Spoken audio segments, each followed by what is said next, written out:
What if you could completely bypass the rigid rules of traditional banks and negotiate your own custom mortgage directly with the person selling the house?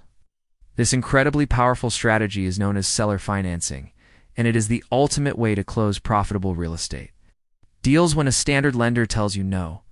Instead of applying for a conventional loan, you and the property owner agree on a purchase price, a down payment, and a monthly interest rate that works perfectly for both of you. The seller officially acts as the bank by holding the mortgage note while you instantly get the legal deed and full physical possession of the property.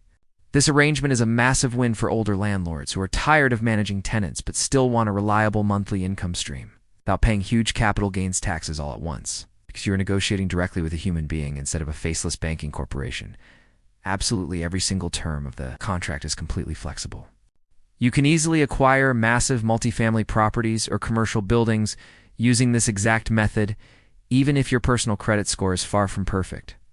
Let's look at exactly how to successfully pitch this creative financing option to a motivated seller so they immediately see the incredible financial benefits of becoming your private bank.